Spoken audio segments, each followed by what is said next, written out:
The lab-grown human's smile after being pronounced clinically dead was the first warning sign. Dr. Velnix of the Krythar Collective had researched over 400 species throughout 6 spiral arms, but nothing prepared him for human specimen number 7b. Its circulatory systems had stopped, cerebral activity had flatlined, and vitals had fallen to 0. When the creature opened its eyes, stared slowly at the surgical lights, and murmured that all you got, Velnix lowered his data slate, dismissing the muscle twitching as normal death spasms. Research Overseer Dranik growled from his perch above the observation pit, and several assistants chittered with panic. "Contain that thing," Dranak roared. "Seal room 9, double the field dampeners." Guards scurried around, their translator collars spinning, shouting instructions to each other. 7b did not move. Instead, it merely grinned broadly and thoughtfully, as though it already knew the conclusion of a book that everyone else had just begun to read. 3 cycles ago, that was. Now, surrounded by screens that were playing the video 100 times, Velnix sat cross-legged in the antiseptic sector theta. Underlined in pulsing yellow letters were the human's words, that all you got. No threats, no violence, simply an inquiry. However, it was the smile that sustained Velnix throughout his periods of relaxation. Though it was frightening, it was not because it exuded confidence. Rather, it exuded a sense of ease that not even their military caste dared display when restrained. It was the feeling that the person had let itself die rather than resisting the process. Velnix flicked back to the genetic schematics after adjusting his neural lens. In front of him, the DNA twisted and whirled in a beautiful mess, line by line, strand by strand. His team successfully sequenced the whole human genome 5 cycles ago.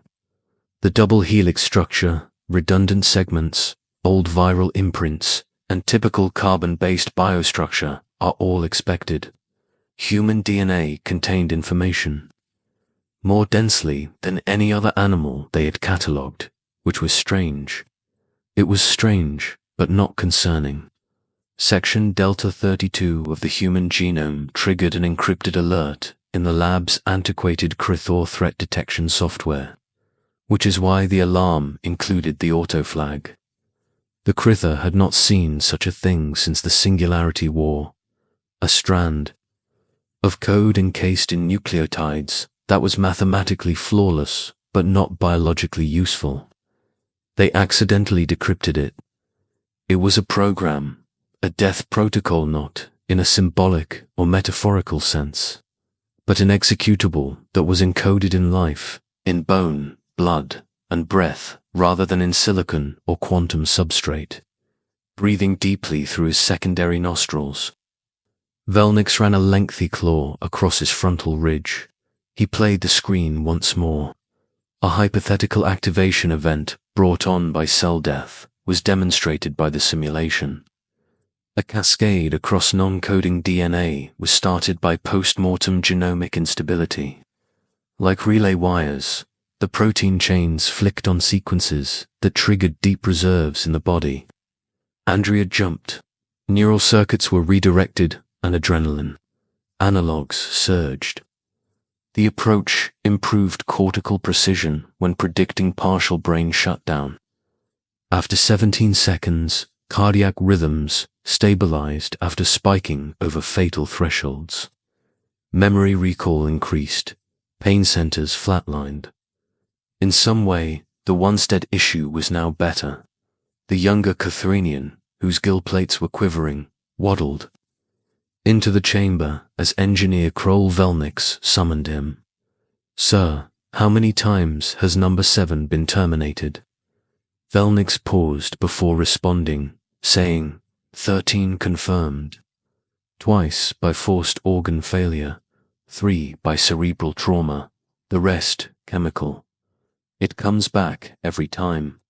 And after each instance, sharper, faster, it stopped blinking after the third. Return, its pulse no longer registers by standard bio. Kroll paused, feathers flattening down his scalp, before asking, "And sir?" Valnix tapped a control glyph and said, "It seems to remember everything, even events from before clinical death. Get me the original Terran files again, the pre-lift. Documents, they're unverified, sir. Written language, analog, sources, myth and superstition. Humans built myths because they had no other way to record data," Valnix said. "But their stories always contain fragments of truth. Find the ones about resurrection, berserkers, revenants, anything involving death as a prelude to strength." Kroll paused. Valnix didn't respond to the question, instead focusing on a translated Terran artifact that was flashing across one screen. "Are you saying this is cultural, that they designed this?"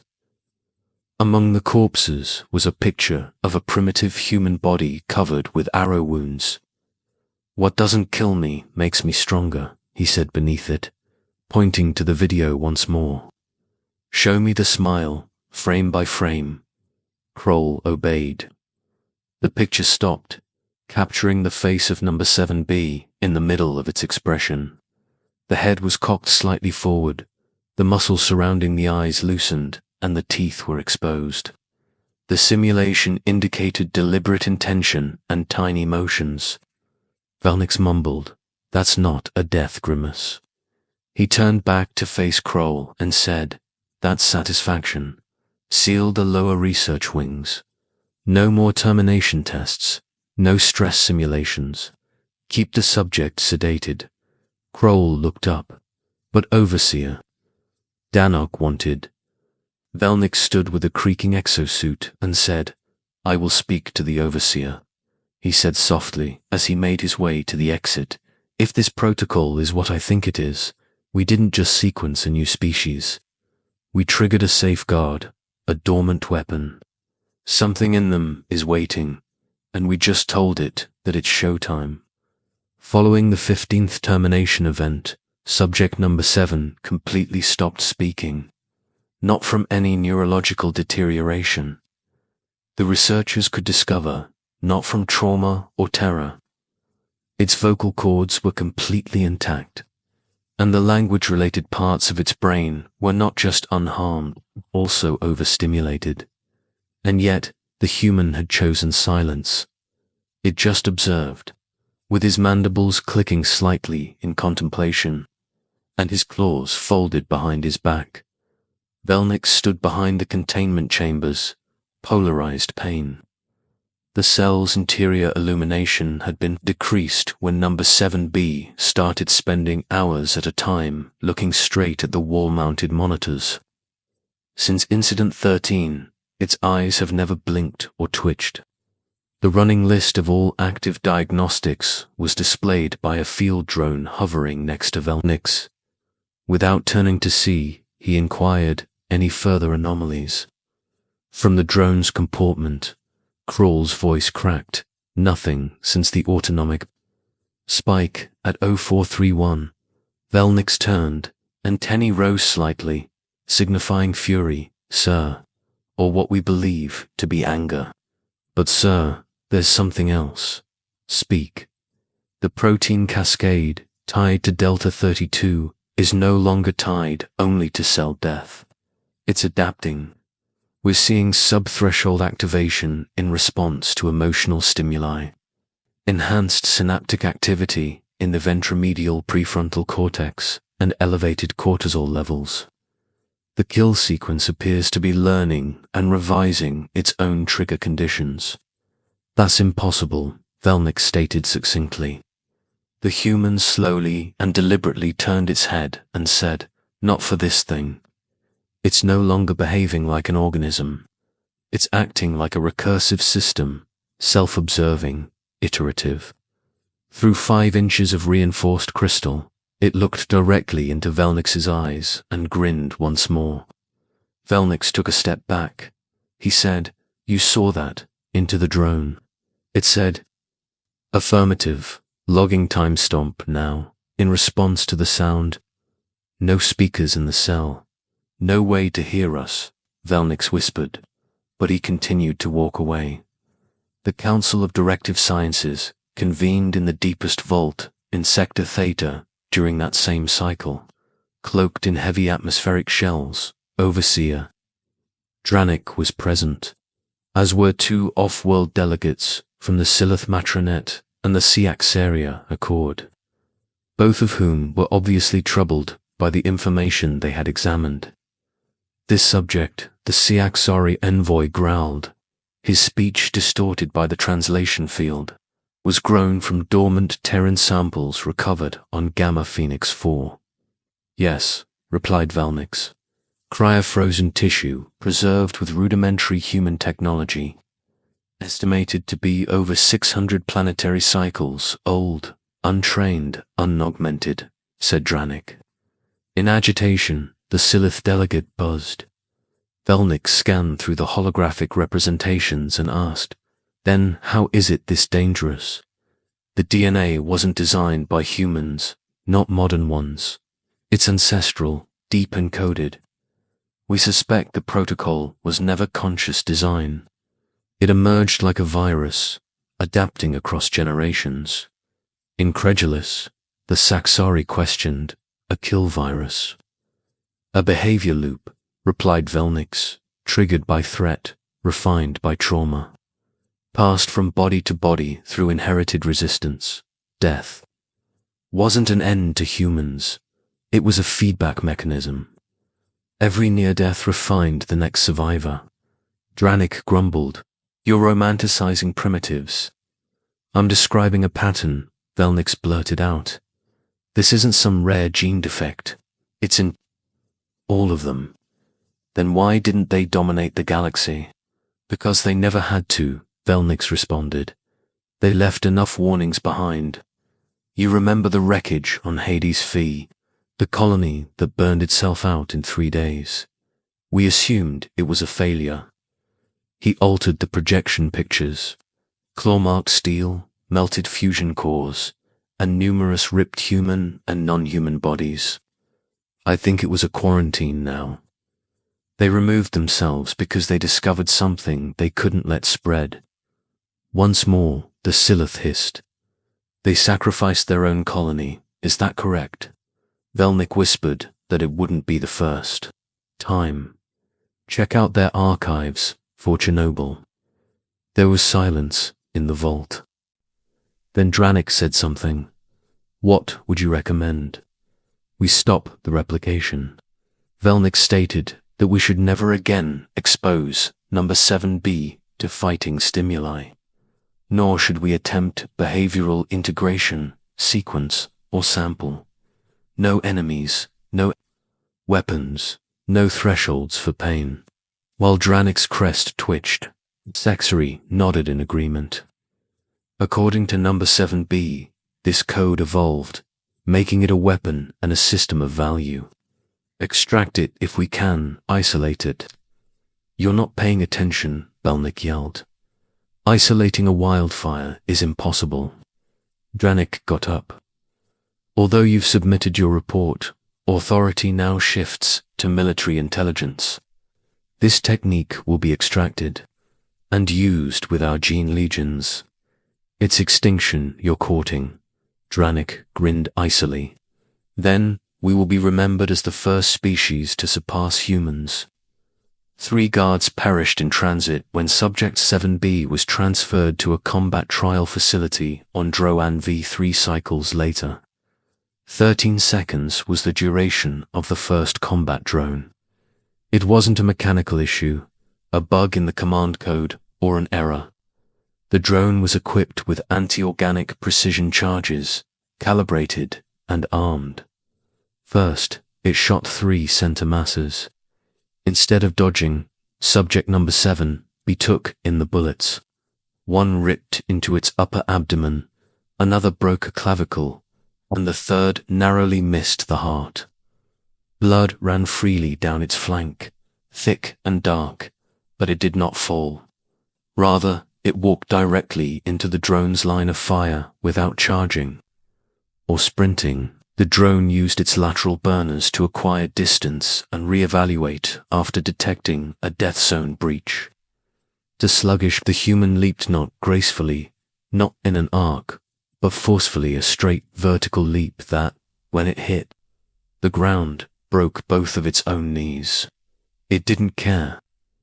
Its hand tightened around the drone's neck armature, tearing the machine apart like tinfoil wrapped paper and crushing the synth alloy with a wet metallic crunch. It then took a seat in the center of the blood-stained room and repeatedly slammed its shoulder into the ground to reset it. There was silence on the viewing deck of Drayon Vey, closed his secondary eyes. Velnik watched the transmission from his exile on board a low-orbit shuttle and mumbled to himself, "You fools." He played back the video, frame by frame. The human's pulse increased precisely as it bled. Even with organs clearly damaged, not in a panic or a shock, but in a repetitive, mechanical way, like a motor engaging, as if death weren't a barrier but a threshold. Dranek's command center was crowded with xenogenetic engineers and military biotechnicians on the planetary surface below. Banks of monitors followed the VIT of Subject 7B. ALS now displayed data patterns that were indistinguishable from those of a military artificial intelligence AI, with a heartbeat that was maintained like clockwork, cortisol levels that were precisely balanced, and focused, unblinking, and steady brain activity. "This isn't normal," muttered one engineer. "Not unnatural," said Dranik. Drownick snapped. "Sir, the knee damage, it's regenerating." Gesturing to the scans, ligament reformation has begun. Blood clotting occurred 8 times faster than the mammalian standard. It's not reacting to injury. It's adapting to it, and the pain centers are dead silent. 2 hours later, the second drone was launched. This one had 3 redundant targeting matrices, localized EMP nodes, and was faster and smarter. It was never more than 20 meters away. Instead of throwing it, Subject number 7B killed it by sitting in a chair and waiting. The drone made 2 circles to assess the situation. It lowered itself to look for weaponry on the 3rd pass. 7B got up, sat down, walked, ran, and then leaped. At a speed higher than the safe threshold, metal collided with carbon fiber. The drone cracked more than the chair. The optical node of one leg was impaled. The remainder fell like a hammer to meet. This time, there was only cold, calculated execution, no war cry, no smile. "Cancel the 3rd trial," muttered one of the biocontrollers. "No," Donick responded, his eyes bright. "Deploy it, but use the clone squad. Let's see how it reacts to something familiar." The human DNA was used to create the refined, submissive, and obedient clones. They were all 3 tall, muscular, and had passive faces and blank eyes. Their task was straightforward: contain and subdue. They lasted for 18 seconds. 7B didn't murder them in a panic. It didn't merely disable them. It killed with precise surgical blows to the knee, spine, and neck, before pulling a weapon to fell. Bigger than the others, the 3rd attempted to speak. It only managed to comply with before its head struck the ground so forcefully that a crater was left behind. Then, without pausing, the human glanced up at the observation dome and pointed, not at a wall, nor at random. It was aimed directly at Jarenik's position in the control booth. A few seconds later, security blocked out the feed. Static lines appeared across the final frame as Velnix watched the dead screen flicker from his shuttle. The bloodied person standing over 3 bodies, with his arm outstretched like a judge at sentencing. "That's not a test subject," he muttered. To himself, Crawl's calmly shaken voice said, "That's a message. Sir, they've lost audio. The chamber's sound system, ... According to Belnick, it's not broken. What do you mean?" "He shut it off, sir. It's a containment facility. He can't, he can," Belnick responded, and he did. He's not learning how to survive. He's learning how to control. He's talking to us now, just not with words. Crawl said nothing. "Get me a secure uplink to the council," Velnick stated, "and start preparing evacuation protocols for Drayon Bay. Within one cycle, it will no longer be safe to orbit." "Evacuate, sir. The subject is still locked inside." Velnick let out a sigh. "Number, it's just inside for now. When the doors opened, subject number 7B stopped killing. There were no alarms, breach sirens, or hacking. The inner wall of the containment facility folded open like paper dipped in acid." Velnix watched through live orbital scans from the orbiting shuttle as the atmosphere sensors flickered and then failed. The data stream was silent for 4 whole seconds before the screen turned red. All systems were offline. All locks were disengaged. All personnel were listed as inactive, and the subject, no longer marked a subject, was moving through the northern loading bay with a calm, mechanical purpose. There was no sign of distress or pursuit. It was a release, not an escape. Through the channel came Kroll's voice. "The planetary command cores is not responding. Stations for civilians are now dark. Emergency scripts are being looped by military AIs. The entire base seems to have forgotten how to operate." Velnick sadly remarked. It didn't forget, adding that it had adjusted, like him. "What's the contingency, sir? Do we use weapons in orbit?" Velnix reiterated, "No, but he's uncontrollable. We only teach him more quickly if we attack. Don't give him any new information." Kroll fell silent. Below, the cameras captured the man halting at a crossroads. A small cart blocked the hallway. Nothing dangerous. A technician's forgotten tool. Dolly. 7B squatted, looked at it, then tipped the dolly up and took out a wrench. He didn't show any emotion or flourish, just comprehension, and then continued walking. Velnix's jaws twitched. He's gathering tools. For what purpose? Yes, that is. The question, is it targeting leadership? The Seeloff delegate's voice hummed with static as the Council's emergency delegation opened a transmission. Line back in orbit. Overseer Danik's signal was missing, and his room was marked as terminated. By unknown cause. There was no black box or footage, just the red blinking indicator. "No," Velnick stated.